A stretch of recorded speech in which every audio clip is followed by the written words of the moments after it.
As A medico എന്നുള്ളതിൽ നമ്മുടെ ലൈഫിലുണ്ടായ ഒരു ഇൻട്രസ്റ്റിംഗ് ആയിട്ടുള്ള ഒരു ഫാക്ട്? എന്തിനാ മെഡിക്കൽ കോളേജിൽ പോയത്? ഞാൻ അഡ്മിഷൻ എടുക്കാം ഡോക്ടറാണെന്ന് വെച്ച് കുറെ നേരം ഇങ്ങനെ നോക്കിയത്. ഫുഡ് കഴിക്കാനുള്ള ടൈം 15 മിനിറ്റ്. എന്ത് ഫുഡൊന്നും തന്നെ 15 മിനിറ്റ് ഫുഡ് കഴിച്ച് തിരിച്ചു വരും, പഠിക്കും. കഷ്ടപ്പെട്ട് തന്നെയാണ് ഫിസിക്സ് കെമിസ്ട്രി ബയോളജി ഒക്കെ പഠിക്കുന്നത്. അത് കഴിഞ്ഞ് കോളേജിലെത്തി വീണ്ടും ഇനിയും കുറെ 10 കൊല്ലം കൊണ്ട് കഷ്ടപ്പെട്ട് തന്നെയല്ലേ? നിങ്ങൾക്ക് ഇതൊക്കെ കംപ്ലീറ്റ് ആയിട്ട് ഒന്നും ഒരു എക്സ്ക്യൂസാണ്. പിന്നെ നിങ്ങൾക്ക് പറയാനൊരു ആളുണ്ട്, അതാണ് നിങ്ങളുടെ അടുത്ത പ്രശ്നം. നിങ്ങൾക്ക് അന്ന് ആരെങ്കിലും ഒക്കെ ഉണ്ടായിരുന്നെങ്കിൽ കൂടെ കുറെ സമയം ഒറ്റക്ക് പോയി കരഞ്ഞിട്ടൊക്കെ ഉണ്ട്. Hi all, 1-to-1 interaction with doctor mentor എന്നുള്ള സീരീസിലെ അടുത്ത വീഡിയോയിലേക്ക് സ്വാഗതം. ഇന്ന് നമ്മുടെ കൂടെയുള്ള മെന്റർ ദിൽഷയാണ്. ദിൽഷ സ്വന്തമായി തന്നെ ഇൻട്രൊഡ്യൂസ് ചെയ്തു. ഞാൻ ദിൽഷ, കോഴിക്കോട് മെഡിക്കൽ കോളേജിലെ സെക്കൻഡ് ഇയർ MBBS സ്റ്റുഡൻ്റ് ആണ്. അതുപോലെ തന്നെ ഇവിടെ കോട്ടക്കൽ റെസിഡൻഷ്യൽ ബാച്ചിലെ മെൻറ്ററും, അത് ഓൺലൈൻ ബാച്ചിലെ R04 മെൻറ്ററും കൂടെ. ഓക്കെ, നേരത്തെ പറഞ്ഞതുപോലെ തന്നെ നമ്മുടെ 2 ബാച്ചസിന്റെ ഓൺലൈൻ ആൻഡ് ഓഫ്ലൈൻ ബാച്ചസിന്റെ മെൻറ്റർ ആണ് അല്ലേ? വീട് കോട്ടക്കലായിരിക്കും, അതാണ് കോട്ടക്കലിലെ ബാച്ച്. പോകുമ്പോഴൊക്കെ അവരെ കണ്ടിട്ട് പോരും. കോളേജിൽ നിന്ന് വീട്ടിൽ സ്ഥിരം പോയി വരുന്നതാണോ? ഹോസ്റ്റലാണോ നിൽക്കുന്നത്? ഹോസ്റ്റലിലാണ്. ഇപ്പൊ ഡോക്ടറിൽ മെൻറ്ററായതിനു ശേഷം സ്ഥിരം വിട്ടു തോന്നുന്നു. അപ്പൊ ഇടക്കിടക്ക് എത്ര കൂടുമ്പോ പിള്ളേരെ കാണാറുണ്ട്? മാസത്തിൽ 3 വട്ടം പോകും. 3 വട്ടം പോകും. ഓക്കെ, അപ്പോൾ റെഗുലർ ആയിട്ടുള്ള വിസിറ്റ് ഉണ്ട്. സോ നമ്മൾ 1-to-1 ഇന്ററാക്ഷൻ വിത്ത് മെന്റർ എന്നുള്ളതിൽ നമ്മൾ 2 കാര്യങ്ങളാണ് പറയാറുള്ളത്. ഒന്ന്, നമ്മുടെ ആസ് എ മെഡിക്കൽ സ്റ്റുഡൻറ്റ് അല്ലെങ്കിൽ ആസ് എ മെഡിക്കോ എന്നുള്ളതിൽ നമ്മുടെ ലൈഫിലുണ്ടായ ഒരു ഇൻട്രസ്റ്റിംഗ് ആയിട്ടുള്ള ഒരു ഫാക്ട് അല്ലെങ്കിൽ ഇൻട്രസ്റ്റിംഗ് ആയിട്ടുള്ള എന്തെങ്കിലും ഒരു ഇൻസിഡൻസ്. അതേപോലെ തന്നെ മെന്ററിങ്ങിന്റെ സമയത്ത് കുട്ടികളായിട്ട് ഇന്ററാക്ട് ചെയ്യുമ്പോൾ ഉണ്ടായ എന്തെങ്കിലും ഒരു കാര്യങ്ങൾ. ഇത് രണ്ടുമാണ് നമ്മൾ ഡിസ്കസ് ചെയ്യാറ്. സോ ഏത് വേണം? കുറെ കാര്യങ്ങളുണ്ട്. സ്പെസിഫിക്കലി എടുത്ത് പറയേണ്ട കാര്യങ്ങൾ കുറേന്ന് വെച്ചാല്, ഒന്ന് നമ്മള് എന്താ പറയാ, ആർട്സ് കോളേജ് പോലെ ഒന്നല്ല, രാത്രിയും ഓണാണ് കോളേജ്. അതാണ് ഫസ്റ്റ് ഓഫ് ഓൾ. അതായത് നമുക്കിങ്ങനെ ഇപ്പം പകല് ഫുൾ അക്കാദമിക്സ് ആണെങ്കിൽ രാത്രി ഫുള്ള് ഔട്ട് ഓഫ് അക്കാദമിക്സ് ആയി. കോളേജിലാണെങ്കിൽ ഒരുപാട് ഇവന്റ്സ് ഉണ്ടാവും അല്ലേ? ഒരുപാട് ഇവന്റ്സ് ഉണ്ടാവും. അങ്ങനെ പിന്നെ ഇനിയിപ്പോ അക്കാദമിക്കലി കോൺസെൻട്രേഷൻ അങ്ങനെ ചെയ്യാം, അതുകൊണ്ട്. പിന്നെ ഇപ്പൊ ഞാനിവിടെ ചേർന്ന്, അത് അഡ്മിഷൻ എടുത്ത് അന്ന് തിരിച്ചു പോകുമ്പോൾ ബസ്സിലാണ് പോകുന്നത്. ബസ് പോകുമ്പോൾ ഇങ്ങനെ ഇരിക്കുമ്പോൾ ഒരാൾ ഇവിടുത്തെ പേഷ്യന്റ് ആണ് കൂടെ ഉള്ളത്, ഇവിടെ വന്ന ആരും ആണ്. അപ്പൊ എന്നോട് ഈ എവിടേക്ക് പോയത്? ഞാൻ മെഡിക്കൽ കോളേജിൽ പോയത്. അപ്പൊ എന്തിനാ മെഡിക്കൽ കോളേജിൽ പോയത് ചോദിച്ചു. അപ്പൊ ഞാൻ പറഞ്ഞു ഞാൻ അഡ്മിഷൻ എടുക്കാം ഡോക്ടറാണെന്ന് വെച്ച് കുറെ നേരം ഇങ്ങനെ നോക്കുന്നത്. ആ ഒരു റെസ്പെക്ട് അത് എവിടെ പോയാലും കിട്ടും. അത് അഡ്മിഷൻ എടുത്ത് കഴിഞ്ഞപ്പോ അഡ്മിഷൻ എടുത്ത് അന്ന് തിരിച്ചു പോകുമ്പോൾ അപ്പൊ തന്നെ എനിക്ക് മനസ്സിലായി, ഓക്കെ നല്ല സ്ഥലത്താണ്. കുറച്ചധികം കാര്യങ്ങൾ ചെയ്യാനുണ്ട്. കുട്ടികൾ പൊതുവേ ഉള്ള ധാരണയാണ്, അതായത് നമ്മൾ കഷ്ടപ്പെട്ട് തന്നെയാണ് ഫിസിക്സ് കെമിസ്ട്രി ബയോളജി ഒക്കെ പഠിക്കുന്നത്. അത് കഴിഞ്ഞ് കോളേജിലെത്തി വീണ്ടും ഇനിയും കുറെ 10 കൊല്ലം കൊണ്ട് കഷ്ടപ്പാട് തന്നെയല്ലേ? കഷ്ടപ്പാടുണ്ടെന്ന് വെച്ചാല് പഠിക്കാൻ അത്യാവശ്യമുണ്ട്, പക്ഷെ കഷ്ടപ്പാടൊന്നുമില്ല. നമ്മളെ കൊണ്ട് ഈ നീറ്റൊക്കെ കഴിഞ്ഞ ഒരാൾക്ക് എന്തായാലും ഹാൻഡിൽ ചെയ്യാൻ പറ്റും. അതിൽ എനിക്ക് ഒരു പോയിന്റ് ചെയ്ത് കാണിക്കാനുള്ളതെന്ന് വെച്ചാൽ, നമ്മളിങ്ങനെ പഠിക്കുന്ന കഷ്ടപ്പാടിലാക്കില്ല. അതായത് ഫിസിക്സ് കെമിസ്ട്രി നമ്മൾ ചില ചാപ്റ്റേഴ്സ് എന്തിനാ പഠിക്കുന്നത് എന്നുള്ളതുണ്ടാവും അല്ലേ? പക്ഷേ മെഡിക്കൽ ഒരു കാര്യം ഒരു പേഷ്യന്റിനെ ട്രീറ്റ് ചെയ്യാനോ അതായത് നമ്മളെ തന്നെ ഒരു ഫാമിലി മെമ്പറിനെ ട്രീറ്റ് ചെയ്യാൻ വേണ്ടിയിട്ടാണ് നമ്മളിത് പഠിക്കുന്നതെന്ന് കാണുമ്പോൾ നമുക്ക് കുറച്ചുകൂടി ഇൻട്രസ്റ്റിംഗ് ആവും. പിന്നെ ഇപ്പൊ ബുക്ക് വായിക്കുന്നതാണെങ്കിലും ഒക്കെ ഇതിന്റെ ബേസിക് ഇങ്ങനെ ആയിരുന്നില്ലേ, ഒരു എല്ലാത്തിന്റെ ഒരു ബേസിക്സ് അറിയാൻ പോകുന്ന പോലെ നടക്കുന്ന എല്ലാ കാര്യങ്ങളും ഒരു ഇൻട്രസ്റ്റിംഗ് ആണ്. ഓക്കെ, അപ്പൊ മോർ ദാൻ ഒരു ബേർഡൻ മാതിരിയേക്കാളും കൂടുതൽ നമ്മൾ അറിയാൻ വേണ്ടി ചെയ്യുന്ന പോലെ ഇൻട്രസ്റ്റിംഗ് ആണ്. സബ്ജക്ട് പഠിച്ചു തുടങ്ങിയാൽ ഇൻട്രസ്റ്റിംഗ് ആണ്. നിങ്ങൾക്ക് ഇപ്പൊ തോന്നിയൊരു എക്സാമ്പിൾ എന്ന് പറയുന്നത്, നമ്മൾ ഒരു സ്ഥലത്തേക്ക് ടൂർ പോവാണ്, അവിടെയുള്ള സാധനങ്ങൾ എന്തൊക്കെയുണ്ട് പഠിക്കാന്ന് പറഞ്ഞാൽ നമുക്കൊരു രസമാണ്, ഒരു ബാധ്യതയായി തോന്നാറില്ലല്ലോ അല്ലെ? അപ്പൊ അതേപോലെയാണ്. അല്ലാണ്ട് നിങ്ങൾ കുറെ കാലം പഠിക്കുന്നത് പോകുന്നു, അല്ലെങ്കിൽ നമ്മുടെ എന്താ പറയാ നല്ല രസമുള്ള ടൈം കുറെ മിസ് ആവുന്നതൊക്കെ തോട്ട്സ് ചില പേർക്ക് ഉണ്ടാവാറ്. ബാക്കിയുള്ള കോളേജ് ലൈഫ് 3 കൊല്ലം 5 കൊല്ലം കോളേജ് ലൈഫ് ഉണ്ടല്ലോ. റിയലി എൻജോയ് മെന്ററിങ്ങിന്റെ സമയത്ത് ഒരു എന്താ പറയാ സ്റ്റിൽ ഓർത്തെടുക്കുന്ന എന്തെങ്കിലും കാര്യങ്ങൾ കഴിഞ്ഞ ഒരു വർഷമായിട്ട് കുട്ടികളായിട്ട് ഇങ്ങനെ ഇന്ററാക്ട് ചെയ്തുകൊണ്ട് കൊണ്ടുപോകുന്നുണ്ട്? ഒന്ന് ഞങ്ങള് അന്ന് ഞാൻ മെന്ററായിട്ട് ഫസ്റ്റ് ടൈം പോവാണ്. അത് ഞാൻ മെന്ററെ വെക്ക് പോകുമ്പോൾ ഒരു കുട്ടി കരഞ്ഞാണ്ട് അവിടെ നിൽക്കുന്നുണ്ട്.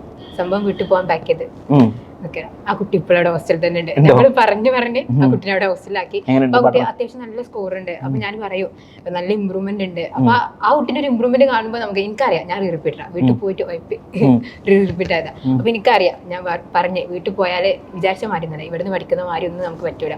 കാരണം ഇവിടെ നമ്മൾ കാണുന്നുണ്ട് നമ്മളെ കൂടെയുള്ള ഫ്രണ്ട്സ് പഠിക്കുന്നത്, നമ്മളെ റാങ്ക് അറ്റ്മോസ്ഫിയർ അപ്പൊ ഉണ്ടായ പേടി എന്തൊക്കെയാന്നൊക്കെ പറഞ്ഞു കൊടുക്കാൻ പറ്റുന്നുണ്ട്. അതിനപ്പൊ ഞാൻ ആ കുട്ടിനോട് പറഞ്ഞു വീട്ടിൽ പോയാൽ ഈ വിചാരിക്കുന്ന മാതിരി അത് നമ്മളിവിടെ വന്നിട്ട് വിചാരിക്കും ഓക്കെ ഇതിങ്ങനെയൊക്കെ പഠിച്ചാൽ മതി, ഇനി വീട്ടിൽ പോയി ബാക്കി ശരിയായിക്കോളും എന്ന് വിചാരിച്ചിട്ട് വീട്ടിൽ പോകും. പറ്റൂല, നടക്കൂല. ഞാൻ പറഞ്ഞു ഞാൻ അങ്ങനെ പോയിട്ട് എൻ്റെ ഒരു കൊല്ലം പോയ ഒരാളാണ്, ലൈവ് എക്സാമ്പിളാണ് മുന്നേ നിൽക്കുന്നത്, പോകണ്ട.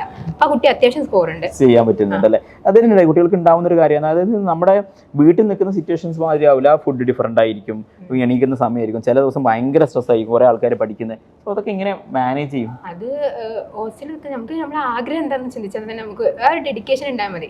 ഇപ്പൊ പലപ്പോഴും കുട്ടികൾ പറയണ്ട എക്സാം ആണെന്ന് ഉറക്കം വരുന്നുള്ളൊരു കംപ്ലൈന്റ് ഉണ്ട്. എനിക്കറിയില്ല അവർക്ക് എങ്ങനെ ഇത് വരുന്നത്. നമുക്ക് അത്രക്കും ആഗ്രഹം, നമുക്ക് അത് അങ്ങനെ ഒരു ഇത് വരില്ല. കാരണം നമ്മൾ ആ ഒരു അഡ്രിനാലിൻ റഷിൽ നമ്മൾ എഴുതി പോവാം, 3 മണിക്കൂർ നമ്മൾ അറിയില്ല പോകുന്നത്. നമുക്ക് അത്രയും ആഗ്രഹം ഉണ്ട്. എക്സാമിന് സമയത്ത് ഉറക്കം വരിക എന്നുള്ളത് ഉണ്ടായിരിക്കും. എല്ലാം അങ്ങനെ തന്നെ. ഇപ്പൊ ഹോസ്റ്റലിൽ ഫുഡ് പറ്റുന്നില്ല അല്ലെങ്കിൽ അറ്റ്മോസ്ഫിയർ പറ്റുന്ന ഒക്കെ വെറും എക്സ്ക്യൂസ് ആണ്. നമുക്ക് അത്രക്കും ആഗ്രഹം ഉണ്ട്, നമുക്ക് അതൊന്നും ഒരു മാറ്ററേ ആവില്ല. എന്ത് കഴിച്ചു തന്നെ ആലോചിച്ചിരിക്കില്ലല്ലേ. നമ്മളൊക്കെ പഠിച്ച സമയത്ത് ആ ടൈം ഓക്കെ, ഫുഡ് കഴിക്കാനുള്ള ടൈം 15 മിനിറ്റ്, എന്ത് ഫുഡ് തന്നെ 15 മിനിറ്റ് ഫുഡ് കഴിച്ച് തിരിച്ചു വരും, പഠിക്കും. പ്രത്യേകിച്ച് ഈ അവസാനത്തെ സ്റ്റേജിൽ അവർക്ക് ടൈമിന്റെ ഇമ്പോർട്ടൻസും അല്ലെങ്കിൽ ഡെഡിക്കേഷനും അല്ലെങ്കിൽ ആഗ്രഹത്തിന്റെ ഇമ്പോർട്ടൻസ് ഒക്കെ കാണിച്ചു കൊടുക്കാൻ പറ്റി കഴിഞ്ഞാൽ അതിൽ ചേഞ്ചസ് ഉണ്ടാവും. ഇവര് വന്നിട്ട് നമ്മളോട് ഇങ്ങനെ പല കംപ്ലൈന്റ്സും വരും. അപ്പൊ നമ്മൾ പറയും, നിങ്ങൾ അതൊക്കെ നിങ്ങൾ വെറുതെ അതിലൊന്നും എക്സ്ക്യൂസ് കാണണ്ട, നിങ്ങൾക്ക് അത്രക്ക് ആഗ്രഹം ഉണ്ട്, നിങ്ങൾക്ക് പഠിക്കാം. ഫുഡൊക്കെ ഈ ഒരു കൊല്ലല്ലേ, നമുക്ക് സാക്രിഫൈസ് ചെയ്താലേ എന്തെങ്കിലുമൊക്കെ കിട്ടുള്ളൂ. അതായത് നമുക്ക് അത്രക്കും ഇഷ്ടമുള്ള എന്തെങ്കിലും കിട്ടണമെങ്കിൽ ഇച്ചിരി സാക്രിഫൈസ് ഒക്കെ വേണം. ഇപ്പൊ ഉറക്കായാലും ഫുഡായാലും, ഉറക്കം അങ്ങനെ സാക്രിഫൈസ് ചെയ്യാൻ ആവശ്യമില്ല. അത് 6 hours ഓക്കെ, ലാവിഷ് ടൈം ഉണ്ടാവില്ല. ഒരു 6 hours എന്തായാലും ഉറങ്ങാൻ പറ്റില്ല. 6 hours ഉറങ്ങണം. ഞാനതിൽ ശ്രദ്ധിച്ചൊരു കാര്യമുണ്ട്. ഇപ്പം പെർട്ടിക്കുലർലി ഞാനിപ്പോഴാണ് കോട്ടക്കൽ ഗേൾസിലെ മെന്ററിനെ നിങ്ങൾ നേരിട്ട് മീറ്റ് ചെയ്യുന്നത്. ആഷിഖ് സാറും ആസിഫ് സാറൊക്കെ ഡീൽ ചെയ്യാറുള്ളത്. അപ്പോൾ എനിക്കത് വ്യത്യാസം മനസ്സിലാവുന്നുണ്ട്. കാരണം ആ ഒരു ഹോസ്റ്റലിനാണ് എനിക്ക് പെർട്ടിക്കുലർലി പാരൻസിൻ്റെ അടുത്ത് നിന്ന് കുട്ടികളുടെ അടുത്ത് കംപ്ലയിൻറ്റ്സ് കുറവ് കിട്ടിയത്. അത് പെർട്ടിക്കുലർലി നിങ്ങൾ എങ്ങനെയാണ് ആ കുട്ടികളെ ട്രെയിൻ ചെയ്യുന്നത്, അവരോട് പറഞ്ഞു കൊടുക്കുന്നത്, റിയാലിറ്റിയിൽ ഞാൻ അനുഭവിച്ച കാര്യങ്ങൾ പറഞ്ഞു കൊടുക്കുന്നതുകൊണ്ട് അത് കുറച്ചുകൂടി റിയലിസ്റ്റിക് ആയി ചിന്തിക്കാൻ ട്രൈ ചെയ്യണമെന്നുള്ളത്. നിങ്ങൾക്ക് ഇതൊക്കെ കംപ്ലൈന്റ് ആയി തോന്നുമ്പോൾ ഒരു എക്സ്ക്യൂസാ, പിന്നെ നിങ്ങൾക്ക് പറയാനൊരാളുണ്ട്. അതാണ് നിങ്ങളുടെ അടുത്ത പ്രശ്നം. ഞാൻ പറയും, എനിക്കൊക്കെ ഒരു മാസം ഒരു ലാഗ് വന്നിന്. അന്നൊക്കെ ഞാൻ അതായത് ഇനി ഒരു മാസം നീറ്റ് എക്സാമിനുണ്ട്, ഒരു മാസം ലാഗ് വന്ന്. അപ്പോൾ എന്താ ഇനി ചെയ്യേണ്ടത്? അതായത് ഞാൻ പഠിച്ചിരുന്ന ഇൻസ്റ്റിറ്റ്യൂഷനിൽ പകുതി +1 ഫുൾ റിവിഷൻ കഴിഞ്ഞു. അതായത് +2 എനിക്ക് പഠിക്കാനുണ്ട്, +1 ഞാൻ പഠിച്ചിട്ട് എനിക്ക് ഒരു മാസം ചെറിയ ലാഗ് വന്നു. അപ്പോൾ എന്ത് ചെയ്യണം എന്ന് ആരോട് പോലും ചോദിക്കാനില്ല. നമുക്ക് ടീച്ചേഴ്സിനോട് ചോദിക്കാൻ പറയുമ്പോൾ നമുക്കൊരു ഓക്കെ, ഇവര് പറയും പഠിച്ചു, പക്ഷെ നമുക്ക് ഇതുപോലെ ഒന്നെങ്കിൽ ഫിസിക്സ് ടീച്ചർ ആയിരിക്കും അല്ലെങ്കിൽ കെമിസ്ട്രി ടീച്ചർ ആയിരിക്കും. അതായത് പലരും പല അഭിപ്രായം. നമുക്ക് ഇതിലൂടെ കടന്നു പോയ ആളോട് ചോദിച്ചിട്ട് കാര്യം ഉണ്ടാവും, നമുക്ക് തോന്നും. പക്ഷെ ആരും ഇല്ലായിരുന്നു അപ്പൊ കൂടെ. അപ്പൊ തോന്നിയിട്ടുണ്ട്. അപ്പൊ ഞാൻ ഇവരോട് ഇങ്ങനെ സംസാരിക്കുമ്പോൾ ഞാൻ ആലോചിച്ചു, എനിക്കൊക്കെ അന്ന് ആരെങ്കിലും ഒക്കെ ഉണ്ടായിരുന്നെങ്കിൽ കൂടെ. കുറെ സമയം ഒറ്റക്ക് പോയി കരഞ്ഞിട്ടൊക്കെ ഉണ്ട്. കുറെ അധികം മെന്റൽ സ്ട്രെസ് ഒഴിവാക്കായിരുന്നു എന്നുള്ളത്. ഒഴിവാക്കായിരുന്നു. Okay, definitely. അപ്പോൾ ഈ വർഷം എക്സാം എഴുതാൻ പോകുന്ന കുട്ടികളോട് എന്താ പറയാനുള്ളത്? ഐ മീൻ ചിലപ്പം ഈ വർഷം ആയിരിക്കില്ല, ചിലപ്പോൾ നിങ്ങൾ വീഡിയോ കാണുമ്പോൾ നെക്സ്റ്റ് ഇയറിൽ എക്സാം എഴുതാൻ ഒരു നീറ്റ് ആസ്പിരന്റിനോട് പറയാനുള്ള കാര്യം എന്താണ്? അത് ഇപ്പോൾ എത്തി നിൽക്കുന്ന കുട്ടികൾക്ക് എന്താ പറയുകയാണെന്ന് വെച്ചാൽ, നിങ്ങൾ ഇനിയിപ്പോൾ നിങ്ങൾക്ക് വല്ല അസുഖം വന്നത്, എനിക്ക് ലാസ്റ്റ് 1 വീക്ക് ഒരു പനി വന്നത്. അപ്പോൾ എന്ത് അസുഖം വന്നോട്ടെ, അതൊന്നും ശരിക്കും നിങ്ങൾ മാർക്കിന് മാറ്റർ ആക്കില്ല. നിങ്ങൾ ഇതുവരെ നന്നായിട്ട് പ്രിപ്പയർ ചെയ്ത ഒരാളാണെങ്കിൽ ഒരിക്കലും നിങ്ങൾ മാർക്കിന് മാറ്റർ ആക്കുന്നത്. കാരണം എന്താ വെച്ചാൽ നമ്മൾ ഡെയിലി ഒരു 720 ക്വസ്റ്റ്യൻ പേപ്പർ ചെയ്യുന്നുണ്ട്. അപ്പൊ എങ്ങനെ നോക്കിയാൽ നമ്മൾ പോലും അറിയാണ്ട് ഓരോ ചാപ്റ്റർ നമ്മൾ റിവൈസ് ചെയ്യേണ്ടത്. അപ്പോൾ അതൊന്നും ഒരിക്കലും മാറ്റർ ആവില്ല, നമ്മൾ മാർക്കിനെ ഡിപ്പെൻഡ് ചെയ്യൂല. അപ്പൊ നമുക്ക് ഒരാഴ്ച പനി വന്നാലും എക്സാക്ട്ലി. അപ്പൊ നമ്മുടെ കുറെ പേര് ലാസ്റ്റ് മിനിറ്റില് നമ്മൾക്ക് അസുഖം വന്നു പോയാലോ, നമ്മളൊന്നും ഉറങ്ങിയിട്ടില്ല, അതൊന്നും മാറ്റർ ഇല്ല. നമ്മൾ ഒരു വർഷത്തെ ടെൻഷൻ എടുത്തിട്ട് അതും ഞാൻ ഫേസ് ചെയ്തത്. അപ്പം അതൊന്നും ശരിക്കും നമ്മുടെ മാർക്കിന് ഒരിക്കലും മാറ്റർ ഇല്ല. ശരിക്കും മൈൻഡ് പവർ അത് ഭയങ്കരമാണ് ഈ നീറ്റ് എന്നുള്ളത്. എനിക്ക് ഭയങ്കര എക്സാമുകൾ കയറുന്നതിന് തൊട്ട് എനിക്ക് എവിടെന്നും അറിയില്ല, ഭയങ്കര കോൺഫിഡൻസ് ഉണ്ടായിരുന്നു. ആ കോൺഫിഡൻസിലാണ്ട് എഴുതി പോരാ. അപ്പൊ അവരോട് പറയാനുള്ളത് തന്നെയാണ്, നല്ല കോൺഫിഡൻസ്, ഭയങ്കര കോൺഫിഡൻസ് ആയിരിക്കും. അത് നമ്മൾ ഇത്രയും പ്രിപ്പയർഡ് ആയതിന് പിന്നെന്താ പേടിക്കാൻ? പിന്നെ എന്തായാലും നീറ്റ് എക്സാമിന്റെ ആ പേപ്പർ 95% നമ്മൾ ഒരു 20 അറ്റംപ്റ്റ് ചെയ്ത ക്വസ്റ്റ്യൻസ് ആയിക്കാരം. 95%, ബാക്കി 5% നമ്മൾ ഇത് പോകും. പിന്നെ പോകുന്നത് കോൺഫിഡൻസ് കൊണ്ടേ കളയുന്ന. ഓക്കെ, അപ്പൊ മോർ ദാൻ എന്താ പഠിച്ചത് ആലോചിക്കുന്നത് നല്ല കോൺഫിഡന്റ് ആയിട്ട് അടിപൊളിയായിട്ട് ഉഷാറായിട്ട് എഴുതുക എന്നുള്ളതാണ് പറയാനുള്ളത്. അപ്പൊ എല്ലാവർക്കും എഴുതാൻ പോകുന്ന ഇനിയിപ്പോ നീറ്റ് ആസ്പിരന്റ് ആയി മുന്നോട്ട് ഇറങ്ങുന്ന എല്ലാവർക്കും ഓൾ ദി വെരി ബെസ്റ്റ്.